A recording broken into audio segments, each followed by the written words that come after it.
The new owner tried to cut my paid to minimum wage after I'd built the business for 14 years. I recorded the meeting, hired a lawyer, and then watched the company fall apart without me. I want to share what happened because I think a lot of people in similar situations don't realize what rights they have. As it turns out, knowing your rights can be worth far more than any raise. My name is Garrett, I'm 41 years old. For 14 years, I worked as the senior training and sales coordinator for a mid-sized service company in the Midwest. I'll keep the details vague enough that nobody can identify the business, but think of a home improvement or residential service company. The kind where customers call, someone comes out, performs the work, and sends the bill. At our peak, we had around 35 employees. I was one of the first 10. When I joined at 27, the company was small and still figuring things out. The owner, a man named Walt, had started it in his garage and built it into a legitimate operation through determination and a strong reputation. Walt was old school. He preferred handshake agreements and resisted computers until I came along and pushed for them. I was originally hired as a sales associate, but within a year I was doing much more. I trained new hires, handled customer complaints, built the scheduling system, implemented our first real CRM, and closed the larger accounts that Walt didn't have the patience to manage. When I say I helped build the business, I mean it. When I started, the company generated about $280,000 a year in revenue. 14 years later, when everything fell apart, revenue had grown to $1.6 million. The service area was the same. The customer base was largely the same. The difference was better systems, stronger employees, and more effective sales processes. I don't claim all the credit. Walt was the foundation, I was the framework. I created the training program that turned random hires into dependable service providers. I developed the referral system that kept customers returning. I built the upselling procedures that doubled our average ticket value. And throughout all of that, I remained the company's top individual salesperson for 11 of those 14 years. Walt appreciated me in his own way. He wasn't the type to give hugs or speeches. Usually he'd just nod, say good work, and occasionally hand me a bonus check around the holidays. The bonuses weren't huge, usually $1,200 or $1,500, but they were consistent, and I knew they came from genuine appreciation. Walt wasn't generous with everyone. He was generous with people who earned it. I should also mention my wife Danielle. She was my rock through all of this. She worked as an administrative coordinator at a dental practice. Together, we did well enough. We weren't wealthy, but we weren't struggling either. We had a mortgage on a 3-bedroom house, 1 car payment, and a dog named Ringo after the Beatle. Not because he fetched rings, though he did fetch socks, which was close enough. We were comfortable. The kind of comfortable where you don't check your bank account before buying groceries, but you do before buying furniture. About 2 years ago, Walt decided to sell the business. His health had been declining. He had a bad back, bad knees, and the kind of wear and tear that comes from 3 decades of physical labor. None of his children wanted the company.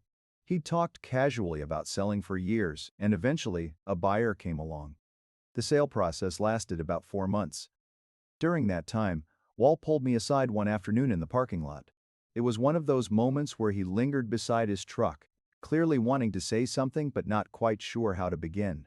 Finally, I said, "Garrett, whoever buys this place, you're the reason it's worth buying."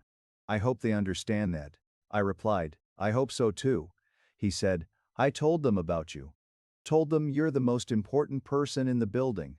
I appreciated hearing that. I still do.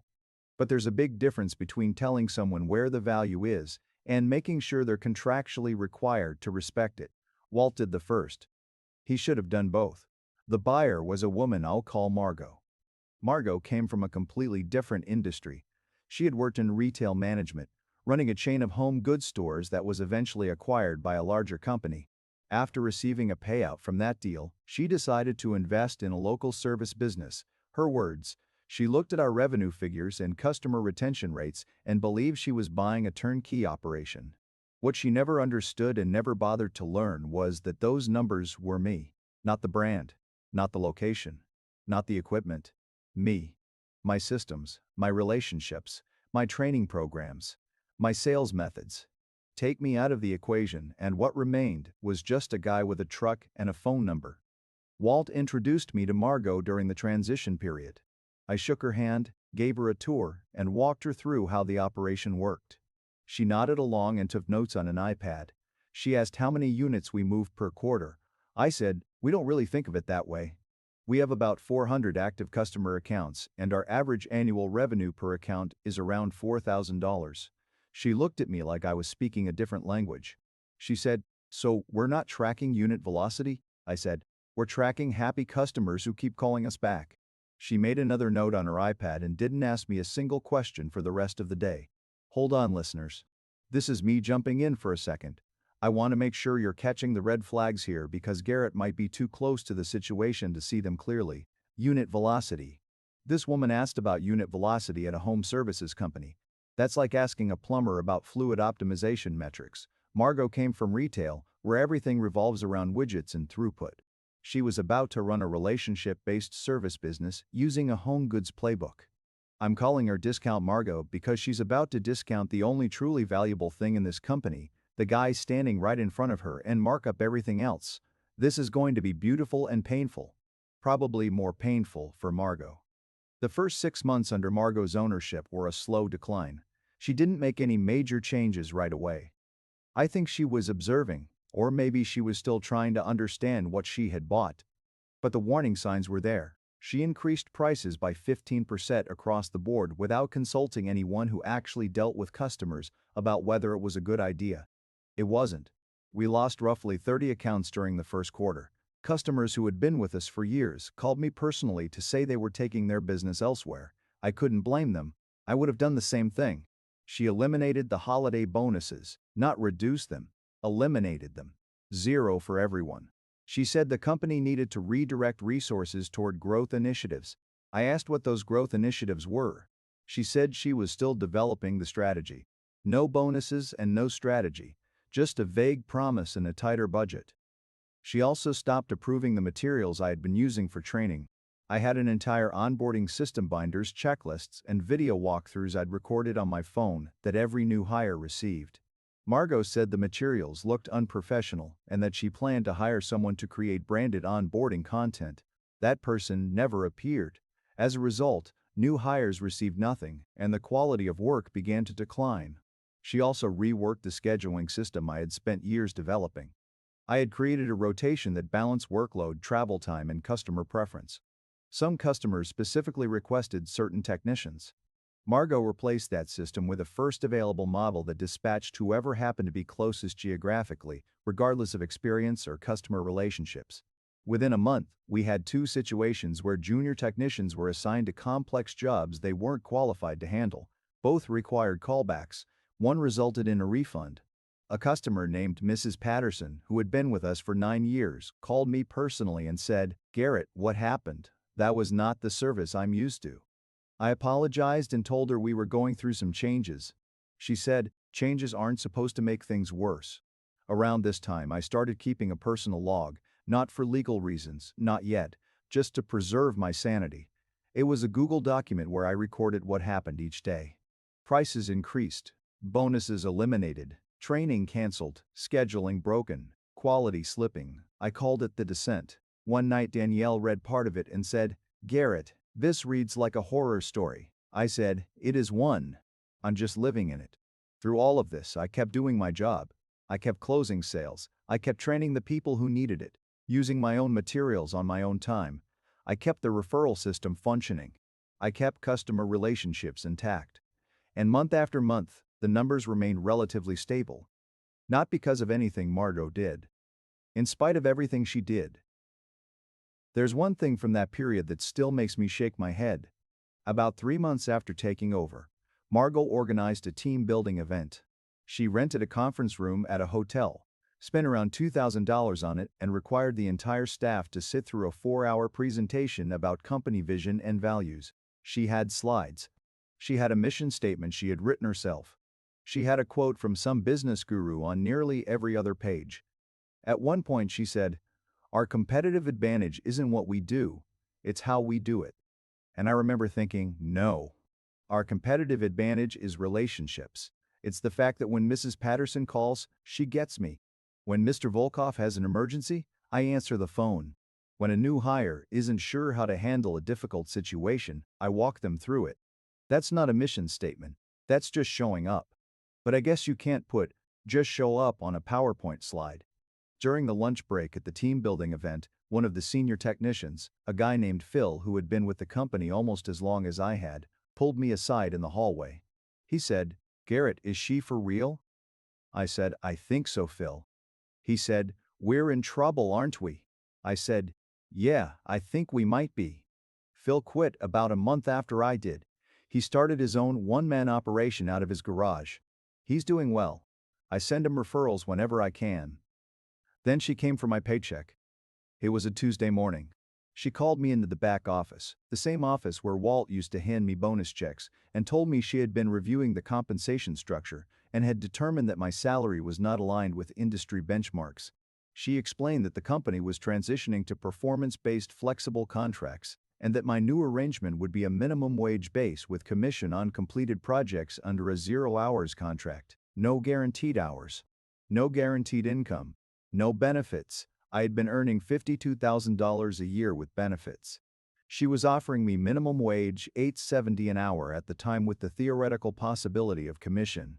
This was being offered to someone who had been there for 14 years and was responsible for 60% of the company's revenue. I said, "No, obviously." She said, "Garrett, this is the direction the company is going. If you're not on board, we may need to explore other options." I said, "What other options?" She said, "I think you know."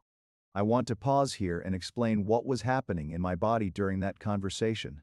My hands were flat against my thighs beneath the desk. I could feel my pulse in my fingertips. There was a roaring sound in my ears. It wasn't exactly anger. It felt more like pressure building. 14 years. I had given 14 years of my life to that company. I missed Danielle's birthday dinner once because a customer had an emergency. I came in on a Saturday to train a new hire who needed extra help. I spent my own money on gas driving to jobs when the company truck was in the shop because I didn't want to cancel on a customer. And now this woman, who had owned the business for 6 months and couldn't tell me the price of half our services without checking her iPad, was sitting across from me offering minimum wage as if I were a teenager applying for a fast food job. As if 14 years were worth $8.70 an hour. I didn't say any of that.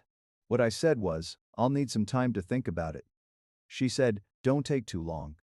I left the office, went out to my truck, and sat there for about 20 minutes with the engine running and my forehead resting on the steering wheel.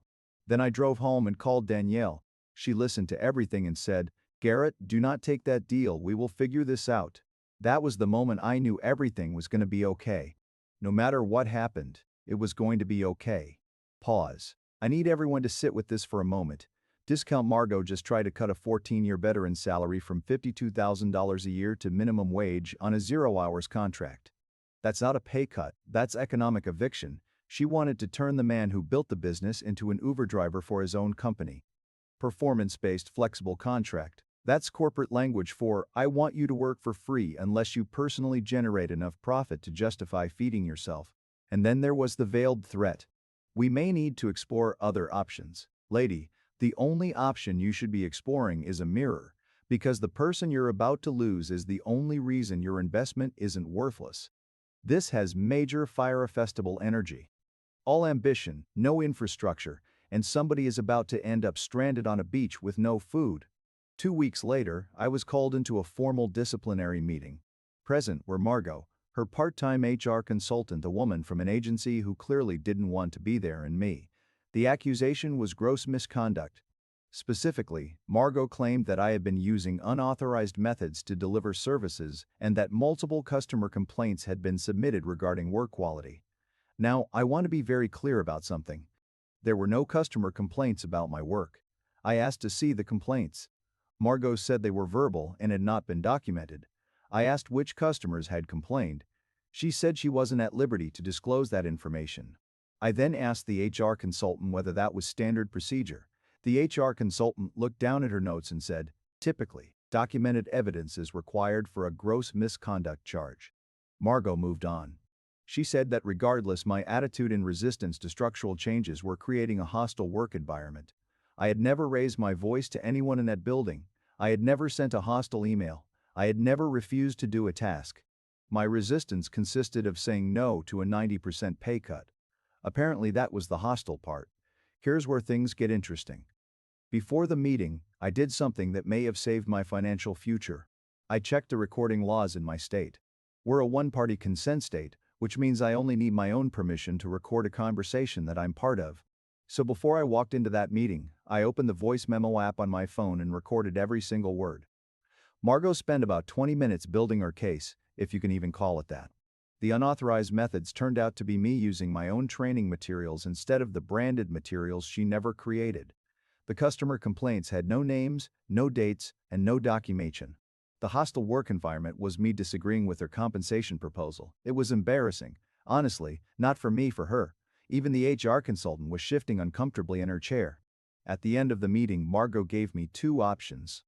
Accept the new compensation structure, minimum wage, 0 hours, commission only, or accept termination for gross misconduct with no severance. I said, I'd like to think about it overnight. She said, take the weekend. I took the weekend and I spent nearly every hour of it on the phone with an employment attorney named Pete, who my neighbor had recommended. Pete listened to the recording, reviewed my employment history, and said, and I'm quoting here, Garrett, this woman just handed you a case on a silver platter. Wait, he recorded it. This man walked into a disciplinary meeting that was clearly set up against him with his phone recording in his pocket like he was wearing a wire in a mob movie. Discount Margot thought she was preparing a termination. What she was actually doing was recording her own blooper reel. No documented complaints, no evidence, no nothing. Just a woman with an iPad and a grudge, trying to push out the best employee she'll ever have because he refused to accept a pay structure designed for a summer intern. Pete the lawyer listened to that recording and said, silver platter, I'm telling you, when lawyers get excited, that's when you know the other side made a serious mistake. This is about to cost Margot more than she planned for. A lot more. That weekend ended up being one of the most productive weekends of my life. Pete and I spent a total of about 4 hours talking between Saturday and Sunday. He listened to the full recording twice. He pulled up my employment contract, which thankfully I had kept a copy of in my files at home. He reviewed the company employee handbook, which Margot had never updated from the version Walt originally created. And here was the key detail. The handbook explicitly stated that disciplinary action for gross misconduct required documented evidence of the misconduct, including dates, descriptions, and corroborating statements. Margot had none of it. Zero. She fired a gun with no bullets, and Pete was about to show her the empty chamber.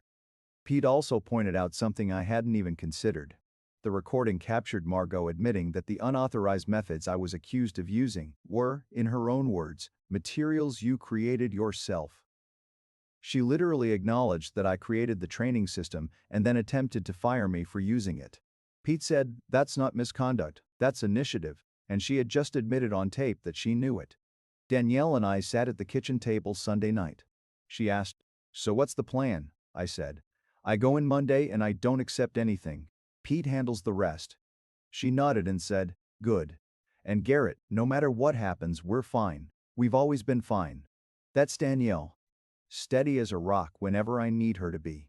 I went back in on Monday and told Margot I would not accept either option. I presented her with a letter from Pete outlining my rights under employment law, specifically that terminating a 14-year employee for fabricated gross misconduct without documentation could constitute constructive dismissal and potential wrongful termination. The letter also mentioned the recording. Margot went pale, and I mean pale, like someone had turned her brightness setting down to about 30%. She asked when I had recorded the meeting.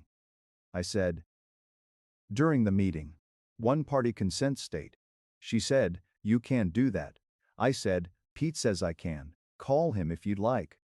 She did not call Pete. Instead, she looked at her HR consultant.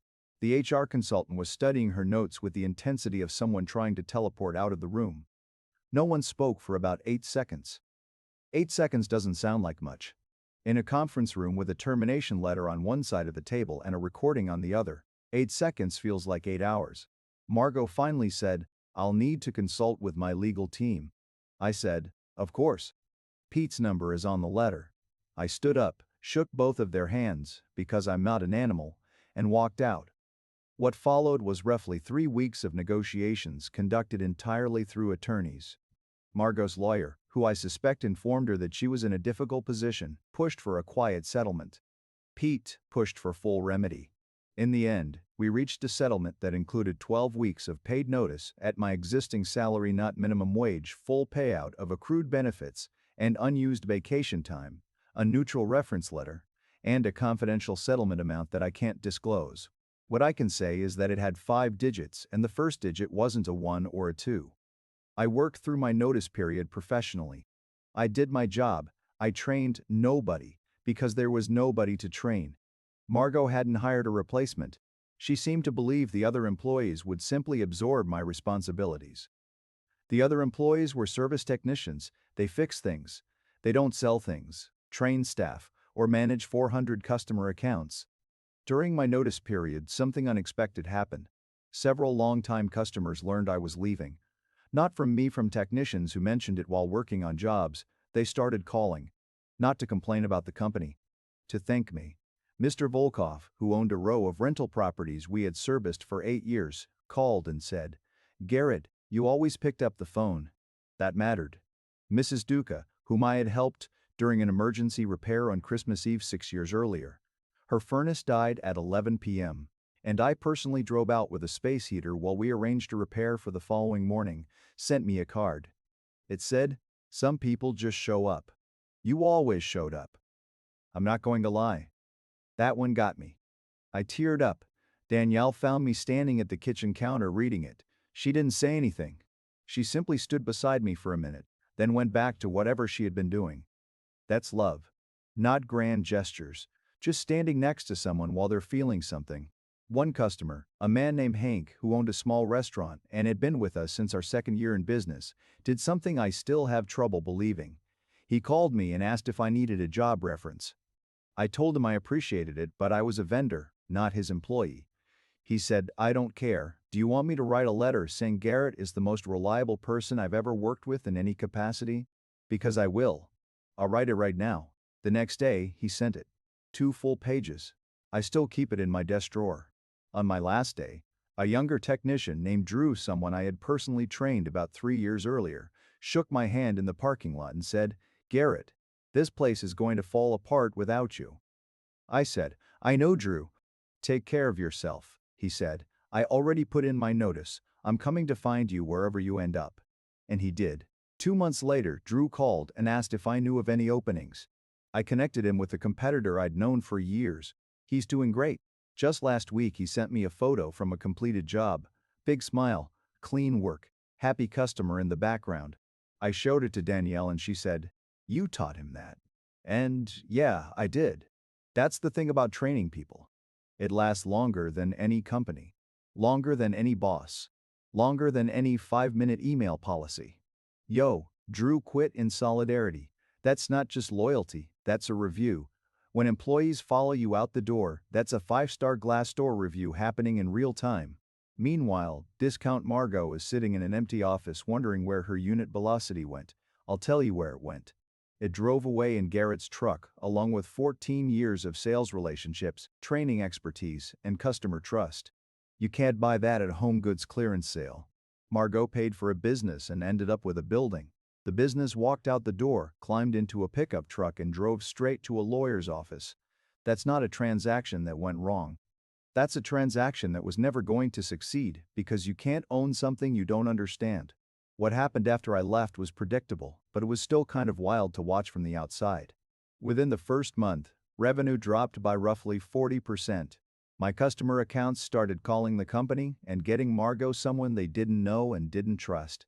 Several of them called me directly. They had my cell number from years of working together and wanted to know where I had gone. I told them I had left the company and wished them well. I didn't poach. I didn't need to. Within 3 months, about 20 of them left on their own. Margot's replacement for me was herself. She tried handling sales and training while simultaneously running the business. She started sending mass emails to our customer list, something I had intentionally never done because it felt impersonal, and our customers valued personal relationships. The emails contained typos. Multiple customers told me about them. One customer, a longtime regular named Bill who had been with us for 11 years, forwarded one of the emails and said, "Is this a joke?" It was not a joke. It was simply bad. The training gap was even worse. New hires who came in after my departure had no onboarding system, no training materials, and no mentor. One of them arrived at a customer's house and didn't even know how to use the equipment. The customer called Margot. Margot apparently blamed the employee. The employee quit the next day. I heard that Margot went through 4 new hires in 3 months. None of them lasted longer than 6 weeks. About 5 months after I left, Drew told me that Margot was trying to sell the company. She had listed it with a business broker for about 70% of what she originally paid. The broker told her the valuation was lower because the key revenue-generating personnel had left and the customer base had eroded significantly. I imagine that was an enjoyable conversation. I also heard from Hank, the restaurant owner, who wrote me the reference letter, that Margot had tried to reactivate some of the customer accounts that had gone dormant after I left. She mailed personal letters to approximately 50 former customers, offering a loyalty discount if they returned. 3 people responded, 3 out of 50, and 2 of those 3 called me afterward and asked whether the company was desperate. I told them I couldn't comment.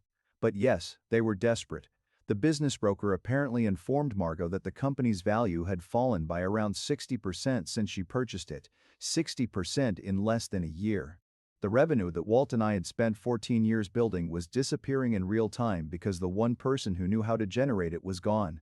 And Margot's response? She put the company up for sale and started exploring other investment opportunities. I heard she's interested in a laundromat chain now. I genuinely wish those laundromats the best. The last time I checked, the listing was still active. Nobody is buying. It turns out that a service company without its service people and customer relationships is just a phone number and some used equipment. Who could have seen that coming? Oh, and one more thing. Remember Walt, the original owner? He called me about a month after I left. He had heard what happened. He said, "Garrett, I should have put something in the sale agreement about keeping you on." That was my mistake. I told him it wasn't his fault. He said, "Maybe not. But I knew what you were worth and I should have made sure the next person knew too." Then he said, "If you ever want to start your own thing, I'll back you." I haven't taken him up on that offer yet. But I think about it. About 2 months after I left, I ran into one of Margot's failed new hires at a gas station. He was a young guy, maybe 23 years old. He recognized me from the single day of training he received before I left, which basically consisted of me showing him around for an hour. He said, "Hey, you're the guy who used to run things, right?" I said, "Yeah." He said, "Dude, I lasted 11 days. She had me going to jobs with no instructions and no support. On day 8, I showed up to a customer's house and the guy said, 'Do you even know what you're doing?' And I had to say no. I called the office and nobody answered. I quit the next morning." He didn't seem bitter, just confused, like he had somehow wandered into someone else's bad dream. Danielle and I are doing well. The settlement money paid off the car and added to our savings. Right now, I'm working as a sales consultant for a larger company in a similar industry. Better hours, better pay, actual benefits. Ringo still fetches socks. We took him to the lake last weekend, the first real outing we've had in months.